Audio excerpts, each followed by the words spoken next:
Imagine being told, you are not creative enough. Imagine losing your first business. Running out of money. Watching your biggest success get taken away from you. Most people would give up. Most people would choose a safer path. But one man refused to stop dreaming. That dream started with a pencil, a few sketches, and a belief that stories could change the world. Today, that dream has become one of the largest entertainment companies in history. Movies, theme parks, television, streaming, merchandise, characters recognized by billions of people. This isn't just the story of Disney. It's the story of resilience, imagination, and one man's refusal to accept failure. Welcome to Empires. Today, we uncover how the Walt Disney Company built one of the greatest business empires the world has ever seen. The story begins in Chicago, where Walt Disney was born in 1901. His childhood wasn't easy. His family worked hard. Money was limited. From an early age, Walt loved drawing. While other children played, he often filled notebooks with sketches and cartoons. Art wasn't just a hobby. It became a way of seeing the world. A way of telling stories without words. As he grew older, Walt worked different jobs. He even served as an ambulance driver near the end of World War I. But no matter where life took him, his passion for animation never disappeared. Sometimes, the dreams we carry as children become the businesses we build as adults. In the early 1920s, Walt started his first animation company, Laugh-O-Gram Studio. He and his team created short animated films. People loved the creativity. But there was one major problem. The business wasn't making enough money. Eventually, the company went bankrupt. Walt lost almost everything. Imagine pouring your heart into a dream, only to watch it collapse. For many entrepreneurs, that would have been the end. Instead, Walt packed a suitcase, gathered a few dollars, and traveled to Hollywood. He wasn't chasing comfort. He was chasing another chance. Failure didn't destroy his dream. It refined it. In Hollywood, Walt and his brother Roy O. Disney founded a new studio. Together, they created a successful animated character, Oswald the Lucky Rabbit. The cartoons became popular. Business improved. Everything seemed to be going well. Then, disaster struck. During a contract dispute, Walt discovered that the rights to Oswald were controlled by the distributor rather than by his own studio. Many of his animators also left to work elsewhere. Imagine spending years building something, only to realize it no longer belongs to you. That painful lesson changed Walt forever. From that moment on, he became determined to own the intellectual property behind the characters he created. Sometimes, the greatest lessons come from our greatest losses. On a train ride back to California, Walt began thinking about a new character. Simple, friendly, optimistic. A mouse. Working alongside animator Ub Iwerks, the character evolved into Mickey Mouse. At first, few people could have imagined that this small cartoon character would become one of the most recognizable figures on Earth. Then, in 1928, Disney released Steamboat Willie. It was among the first cartoons to successfully synchronize sound with animation in a way that captivated audiences. The response was extraordinary. Mickey Mouse became an international sensation. Disney had lost one character, but in creating another, he built a global icon. Success could have made Disney comfortable. Instead, it made Walt more ambitious. He didn't want to create the same cartoons forever. He wanted to reinvent animation. Many people advised him not to take unnecessary risks. Full-length animated movies were considered too expensive, too difficult, too risky. Some critics even called the idea Disney's folly. But Walt had heard those doubts before. And he had learned something important. The biggest opportunities often sound impossible before they become reality. Disney had survived bankruptcy, lost his first successful character, and created Mickey Mouse. But his biggest gamble was still ahead. A single animated movie would either destroy the company or transform it forever. In the next chapter, we'll uncover how Snow White and the Seven Dwarfs changed Hollywood, how Disney created an entirely new entertainment industry, and why imagination became one of the most valuable business assets in the world. By the mid-1930s, Walt Disney had already changed animation. Mickey Mouse was famous. The studio was successful. Most business leaders would have protected what they had. But Walt wasn't interested in staying comfortable. He wanted to create something no one had ever attempted before. A full-length animated feature film. At the time, many people believed audiences would never sit through a 90-minute cartoon. Critics mocked the idea.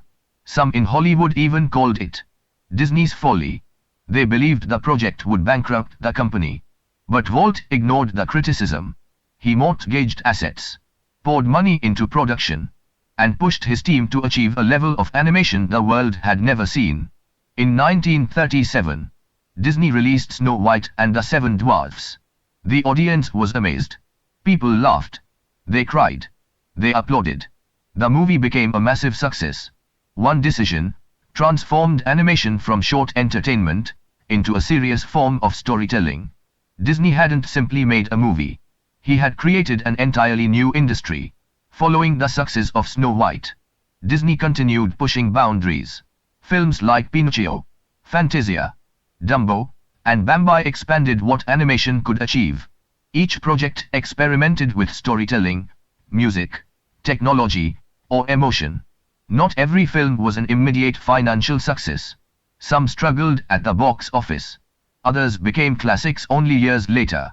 Great companies don't expect every product to succeed. They build a culture where creativity continues, even after setbacks. By the early 1950s, Disney had already built one of the world's most respected animation studios. Most people would have been satisfied. Walt wasn't. He noticed something during family trips to amusement parks. Many parks were dirty, poorly maintained, and designed mainly for children. Parents often sat on benches, waiting. Walt imagined something completely different. A place where parents and children could enjoy themselves together. A place that felt magical, clean, safe, immersive. People thought the idea was unrealistic. Building an entirely new kind of theme park required enormous investment. Banks hesitated. Experts doubted the project. But Walt had spent his entire career proving experts wrong. In 1955, Disney opened Disneyland. Opening day wasn't perfect. There were traffic problems, large crowds, operational challenges. Some attractions weren't fully ready. Many businesses would have seen that as failure. Disney saw it as the first chapter. The company continued improving the park, listening to guests, expanding attractions, refining the experience. Soon, Disneyland became one of the most successful tourist destinations in the world. Families traveled thousands of miles just to experience the magic. Disney wasn't selling rides. It was selling memories. And memories last much longer than products. Most companies create one product and hope customers buy it. Disney thought differently. A successful character didn't just appear in a movie. It appeared in books, television, toys, clothing, games, theme parks. Every new story strengthened the others. Every new product introduced another generation to Disney's characters. This created a powerful cycle. Movies built emotional connections.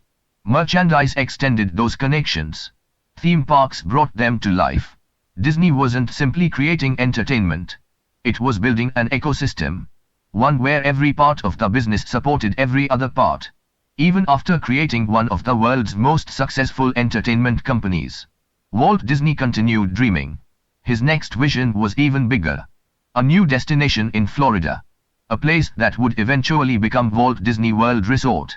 Sadly, Walt passed away in 1966 before seeing that dream completed. For many companies, losing a visionary founder can mean losing direction. But Disney had built something stronger than one individual. He had built a culture of imagination, innovation, and storytelling. Those ideas continued guiding the company long after he was gone.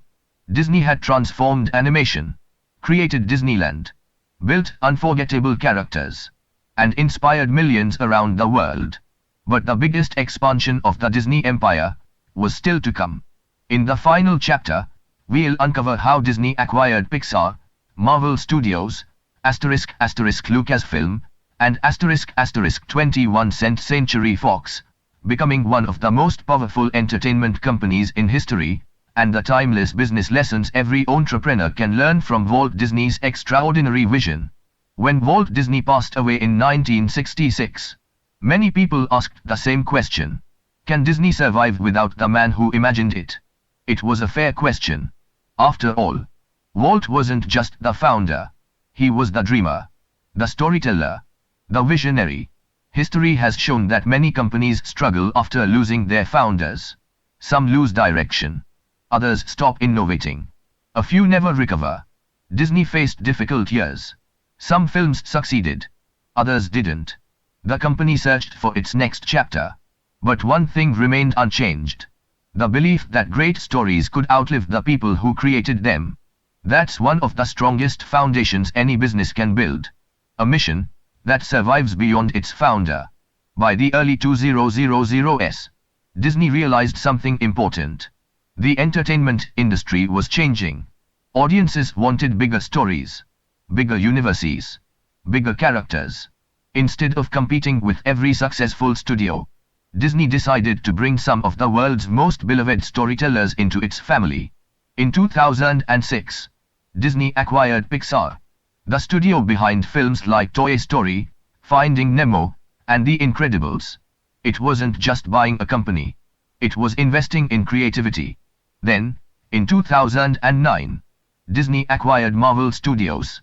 At the time, some people questioned the price. Today, the Marvel Cinematic Universe has become one of the most successful film franchises in history. And Disney wasn't finished. In 2012, Disney acquired Lucasfilm. That meant something extraordinary. Disney now owned one of the most influential science fiction franchises ever created, Star Wars. The acquisition wasn't just about making new movies. It opened opportunities for television series, theme park attractions, merchandise, games, and experiences. One story could create value across dozens of businesses. Disney understood something powerful. Great intellectual property doesn't generate value once. It creates opportunities for generations.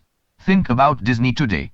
A child watches a movie, falls in love with a character, buys a toy, visits a theme park, streams the sequel, reads a book, wears the clothing. Each experience strengthens the next. This isn't coincidence. It's strategy. Disney doesn't simply create content. It creates ecosystems. Movies support merchandise. Merchandise supports theme parks.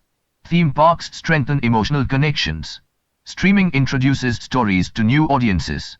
Everything works together. The strongest businesses don't build isolated products. They build connected experiences.